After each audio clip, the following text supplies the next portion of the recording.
Så spennende! Er du virkelig pianostemmer, Erik? Ja, det stemmer.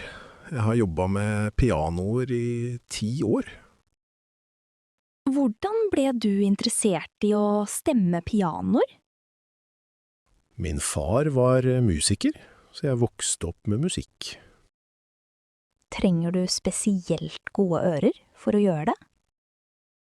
Ja, absolutt. God hørsel er veldig viktig for jobben.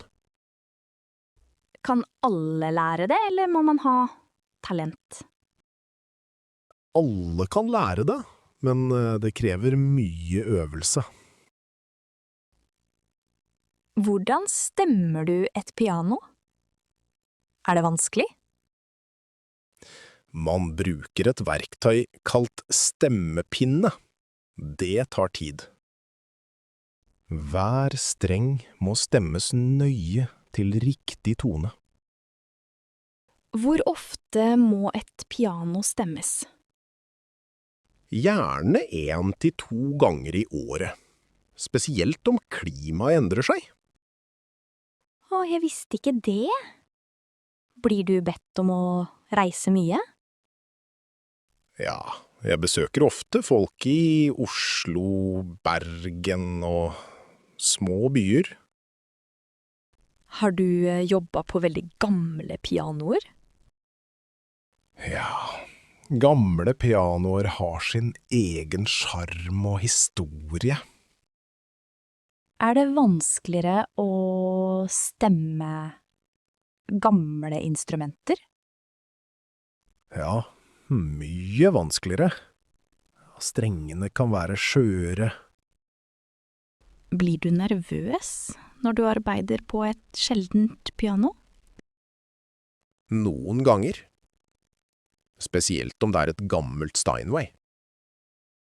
Hva slags utdanning må en pianostemmer ha? Man må ta et kurs og være lærling i flere år. Finnes det mange pianostemmere i Norge? Nei, ikke så mange. Det er et ganske lite yrke. Liker du å høre på piano selv, eller bare jobbe med dem? Jeg elsker å lytte til klassisk musikk. Edvard Grieg, for eksempel. Spiller du selv piano, eller bare stemmer? Jeg spiller litt. Mest enkle melodier. Er det vanskelig å få seg kunder? Mange kunder kommer tilbake år etter år. Hva er det mest spennende du har opplevd i jobben? En gang fikk jeg stemme et piano til en konsert i Grieghallen. Så flott! Tror du barna kan lære om piano og stemminger tidlig? Ja, barn lærer raskt og blir flinke med øvelse. Hva liker du best med yrket ditt? Jeg liker å møte nye mennesker og høre gode historier. Tusen takk, Erik. Jeg lærte mye nytt i dag. Bare hyggelig. Spør gjerne om du vil prøve å stemme en dag. Hei, Ingrid. Det er spennende å se deg jobbe her. Hei, Ola! Velkommen inn i flykjøkkenet vårt. Takk. Hva gjør du akkurat nå? Jeg lager frokostmenyer for morgendagens flyvning. Hva slags mat lager dere til frokost? Vi har egg, brød, ost og litt frukt. Er maten annerledes for business class? Ja, de får ofte varm mat, som omelett eller pannekaker. Hvor mange måltider lager dere på en dag? Vi lager over 500 porsjoner per flyreise.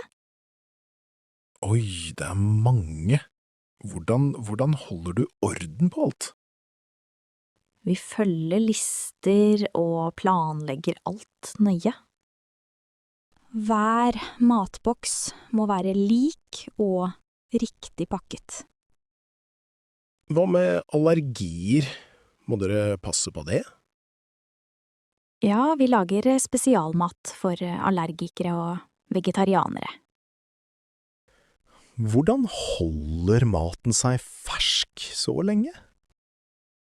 Vi bruker kjøleskap og varmeskap i galleien. Er det vanskelig å jobbe i et så lite kjøkken? Ja, plassen er liten, så vi må jobbe effektivt. Må dere vaske hendene ofte? Ja, hygiene er veldig viktig ombord på flyet. Hva skjer med maten som blir til overs? Dessverre må vi kaste mye av maten.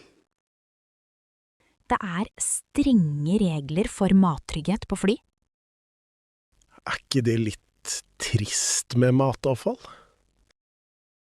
Jo, men vi prøver jo å beregne riktige mengder. Noen ganger gir vi restemat til veldedighet. Visste du at norsk laks er populær på mange fly? Ja, vi serverer ofte laks i business class. Hvor lenge jobber du før en flyreise? Vi starter ofte 8 timer før avgang. Jobber dere også om natten? Ja, noen fly går om natten, så vi må være fleksible. Det virker som et krevende, men spennende yrke. Det er det. Jeg liker å vite at passasjerene får god mat. Hei, Erik. Har du tenkt på hva vi skal spise i kveld? Hei, Anna. Nei, jeg er litt usikker. Hva har vi hjemme? Vi har noen rester fra middagen i går. Det er litt kjøttkaker og poteter igjen. Det er jo godt, men vi spiste det i går også. Ja, kanskje vi kan lage noe nytt? Hva med pasta? Har vi spagetti i skapet? La meg sjekke. Ja, vi har en pakke spagetti. Men vi har ikke mye saus igjen. Kanskje kjøpe noe? Vi har tomater og løk. Vi kan lage enkel tomatsaus. Det høres bra ut. Har vi nok grønnsaker? Vi har litt paprika og squash også. Perfekt. Vil du lage mat, eller skal jeg hjelpe? Vi kan lage sammen. Da går det fortere. Eller vi kan bestille pizza. Jeg er litt lat i dag. Pizza? Det frister. Men det blir dyrt. Ja, budsjettet denne måneden er litt stramt. Hjemmelaget mat er billigere og ofte sunnere. Du har rett. Dessuten liker jeg å lage mat med deg. Takk. Vi kan bruke rester i pastasausen også. God idé. Mamma pleier å si, ikke kast mat. Matsvinn er et stort problem i Norge. Ja, jeg leste at hver nordmann kaster mye mat dårlig. Det er nesten et helt måltid i uka som går til spille. Ja, da er vi flinke når vi bruker alt vi har. Helt enig. Skal jeg sette på vannet til pastaen? Ja, gjør det. Jeg kutter grønnsakene så lenge. Trenger vi noe fra butikken før vi starter? Nei, jeg tror vi har alt vi trenger. Supert. Kjøkkenet lukter alltid godt når vi lager mat. Ja, det minner meg om søndager i barndommen min. Hyggelig. Da blir det hjemmelaget pastafest i kveld. Enkelt, godt og koselig. La oss sette i gang. Hei, unnskyld, kan jeg snakke med deg et øyeblikk? Selvfølgelig. Hvordan kan jeg hjelpe deg i dag? Jeg har et problem med rommet mitt, nummer 204. Hva slags problem opplever du med rommet? Det er veldig mye støy fra veien utenfor. Jeg hadde litt vansker med å sove i natt. Åh, det var leit å høre. Beklager det. Vil du kanskje bytte rom til et roligere sted? Ja, hvis det er mulig, hadde det vært fint. Vi har et ledig rom mot bakgården, rom 312. Kjempebra. Er det rommet stille om natten? Ja, det er mye roligere der. Ingen trafikkstøy. Takk skal du ha. Kan jeg flytte nå med en gang? Ja, selvfølgelig. Jeg gjør klart et nytt nøkkelkort. Forresten, klimaanlegget virker ikke så bra heller. Beklager det. Jeg skal få tekniker til å sjekke det. Takk. Finnes det ekstra tepper hvis det blir kaldt? Ja, det ligger ekstra tepper i skapet på rommet.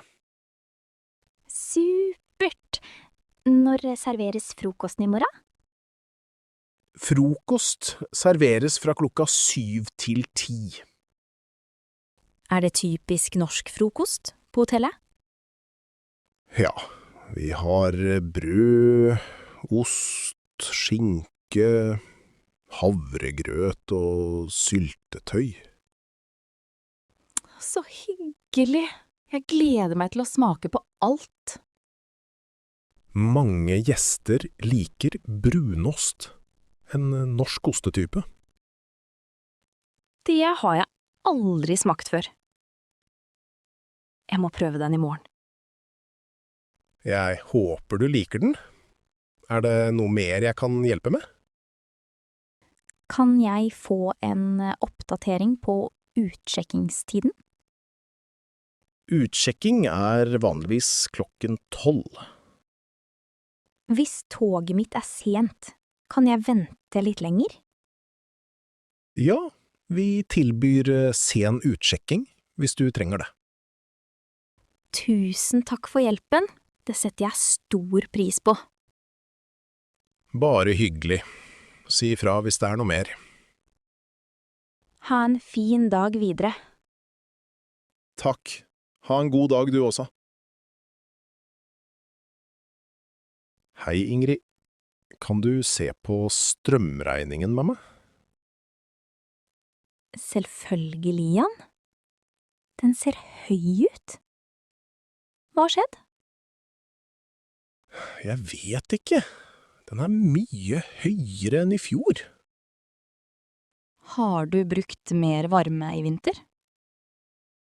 Ja, det har vært veldig kaldt i Oslo i januar. Det gjør ofte strømmen dyrere her i Norge om vinteren. Jeg bruker panelovn i stua og soverommet. Bruker du termostat, eller har du den på hele tiden? Den står ofte på. Kanskje jeg burde slå den av om natten? Ja, det kan spare mye strøm. Har du også gamle hvitevarer? De bruker ofte mye strøm. Jeg har et gammelt kjøleskap og en gammel vaskemaskin. Nye apparater er ofte mer energieffektive. Jeg visste ikke det. Kanskje jeg bør kjøpe nye? Kanskje det er lurt? Hvordan tørker du klær? Jeg bruker tørketrommel, men kanskje for ofte. Å henge klærne gir lavere strømregning. Det er sant. Jeg skal prøve det neste gang. Lukker du dørene til rom du ikke bruker? Nei, jeg lar dørene stå åpne mesteparten av tida. Da slipper varmen ut. Prøv å lukke dem. God idé! Vet du hvor mye strøm vanlig husstand bruker? En gjennomsnittlig norsk familie bruker ca. 20 000 kilowattimer i året. Oi, det er mye! Jeg visste ikke det. Strømprisen går opp og ned, spesielt om vinteren. Ja, jeg så på nyheten at det er dyrere nå. Har du prøvd sparepærer? De varer lenger, bruker mindre strøm. Nei, men jeg skal bytte ut de gamle lyspærene. Det hjelper litt. Små endringer kan gi store besparelser. Takk for gode tips, Ingrid. Nå føler jeg meg bedre. Bare hyggelig, Jan. Strømregningen blir nok lavere snart. Vi får håpe det. Skal vi ta en kaffe nå? Ja, det gjør vi. Det er hyggelig å prate sånn sammen. Hei, Ingrid. Hvordan går det i dag? Hei, Marius. Det går bra, takk. Hva med deg? Så bra. Jeg tenkte litt på barna og lommepenger. Å ja! Hvor mye gir du barna dine i uka? Mathias får 50 kroner i uken. Han er 10 år. Det er ganske vanlig. Gir du samme til begge? Nei, Maria er 8 år. Hun får 30 kroner. Smart. De har jo ulike behov og alder. Hvordan bruker de pengene? Mathias liker å kjøpe smågodt og fotballkort. Maria sparer ofte til større ting. Maria er flink til å spare, altså. Ja, hun sparer til en ny sykkel. Er du som bestemmer hvor mye de får? Ja, jeg og kona diskuterte det først. Jeg har lest at gjennomsnitt er 40 norske kroner per uke. Ja, det stemmer nok. Mange gir lommepenger i Norge. Lære barna å bruke penger fornuftig, da. Ja, de lærer om sparing og valg. Får de lommepenger for å hjelpe til hjemme? Noen ganger, hvis de hjelper med å vaske bil. Eller hvis de rydder rommet sitt. Det er en fin måte å lære ansvar på. Syns du barna bør få mer lommepenger når de blir eldre? Ja, jeg tror det er lurt med litt mer etter hvert. Tenåringer har ofte flere utgifter. Enig. Da må de lære å planlegge pengene sine. I noen familier setter de penger i banken. Det kan være spennende å følge med på sparekonto. Ja, banken gir ofte litt ekstra i renter også. Hvor mye fikk du i lommepenger da du var liten?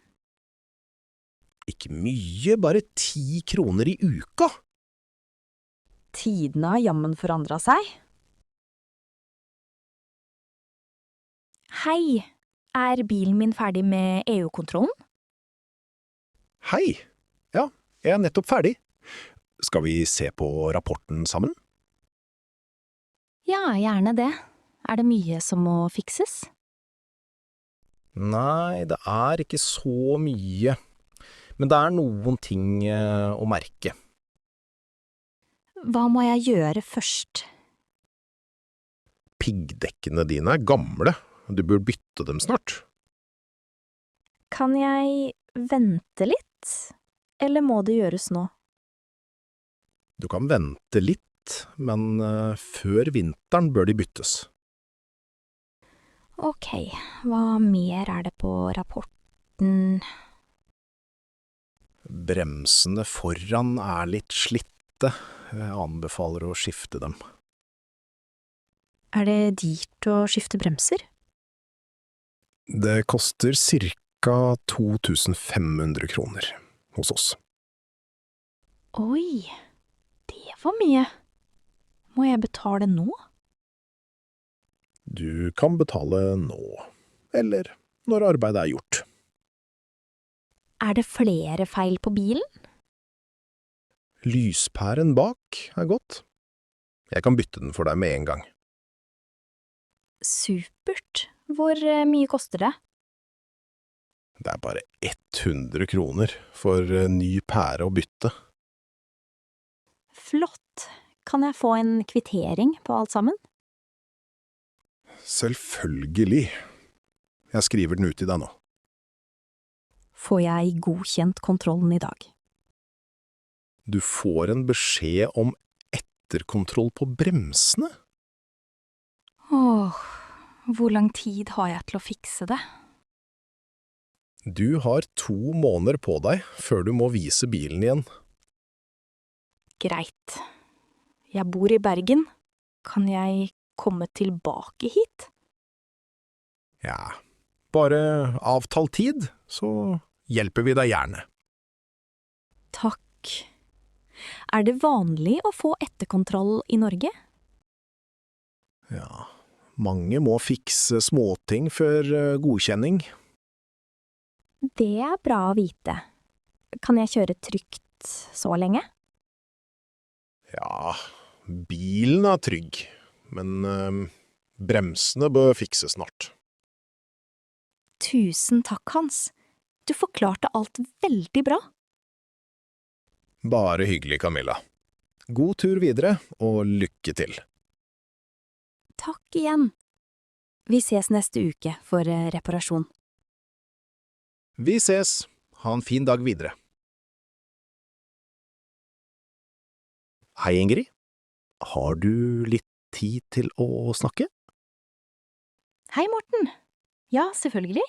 Hva skjer? Det gjelder datteren min, Anna. Å, Anna. Hvordan går det med henne? Hun vil slutte på håndball. Virkelig? Hun har spilt lenge nå? Ja, hun sier det er for mye stress. Blir det for travelt med skole og trening?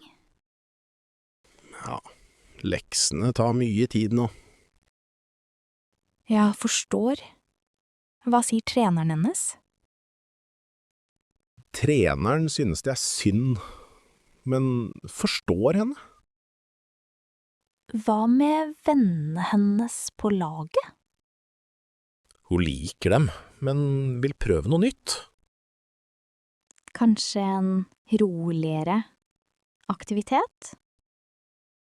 Hun vurderer å begynne med tegning. Tegnekurs er populært i Oslo nå. Ja, men det koster også litt.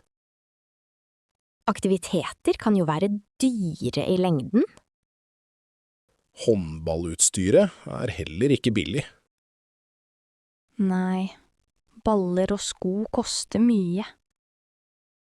Amma sier hun mangler motivasjon nå. Det er vanlig for tenåringer å bytte aktivitet. Tror du hun angrer om hun slutter? Kanskje. Men det er viktig å lytte til henne.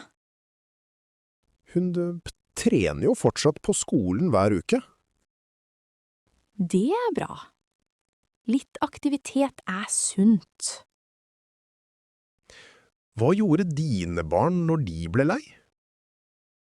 Vi snakket sammen og fant kompromiss. Det høres lurt ut. Jeg vil støtte Anna. Barn lærer mye av å prøve nye ting. Ja, og kanskje hun finner nye venner. Det er viktig å prøve og feile også. Takk for gode råd, Ingrid. Bare hyggelig, Morten. Lykke til med Anna. Hei, Kristin. Dusjer du helst om morgenen eller om kvelden? Hei, Erik. Jeg liker best å dusje om kvelden. Å ja? Hvorfor foretrekker du det? Da føler jeg meg rein før jeg legger meg til å sove. Dessuten hjelper det meg å slappe av etter en lang dag. Jeg forstår det. Jeg pleier egentlig å dusje om morgenen. Liker du å åpne med en dusj? Ja, jeg synes det gir energi til å starte dagen. Det gir mening. Spesielt på kalde dager i Oslo. Sant. Dusjen er ekstra god når det er minusgrader ute. Dusjer du etter trening også? Ja, jeg trener ofte etter jobb, så jeg dusjer etterpå. Noen ganger dusjer jeg 2 ganger om dagen.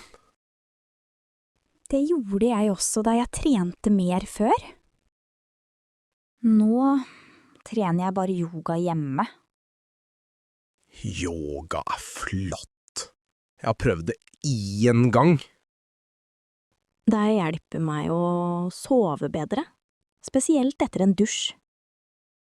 Det har jeg hørt mange si. Søvn er veldig viktig.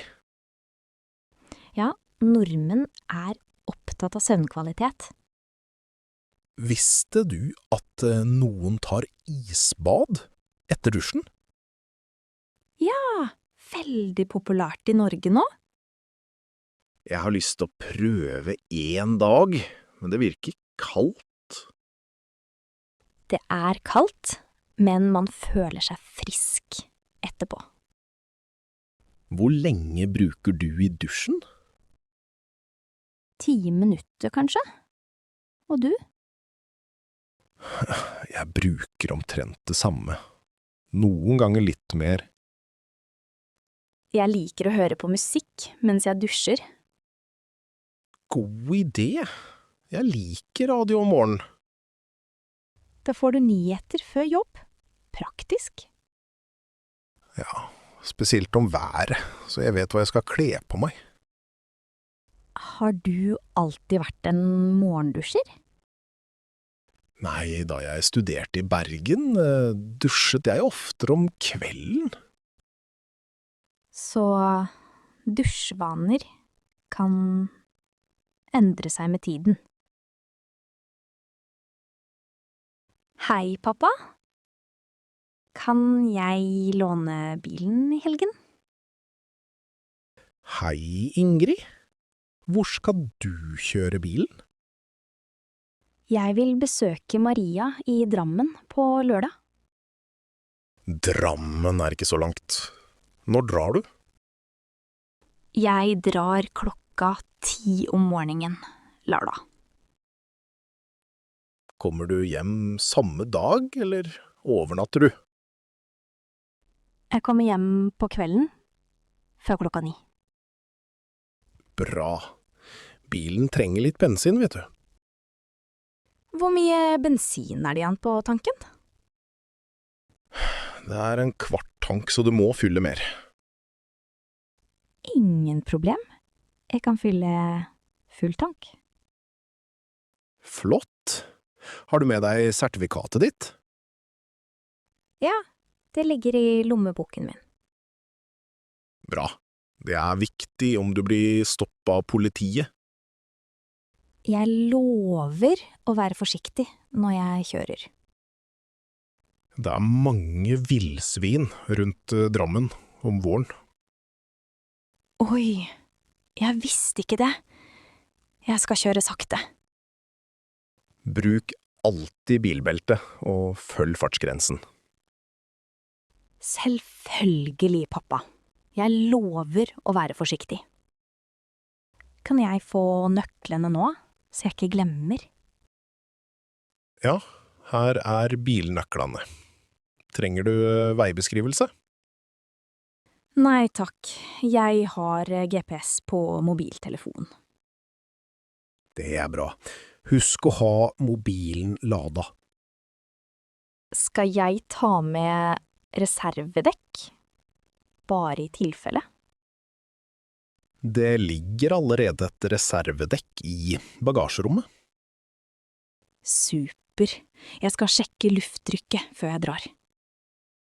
Flott. Husk å låse dørene når du parkerer. Jeg skal det. Vil du ha bilen vasket når jeg er tilbake? Det hadde vært hyggelig, men bare hvis du har tid. Kanskje jeg og Maria kan vaske den sammen? God idé! Kos deg på turen og kjør pent, Ingrid. Takk, pappa. Jeg sender melding når jeg drar hjem. Fint. Ha en trygg reise og god helg. Takk. Ha en fin dag, pappa.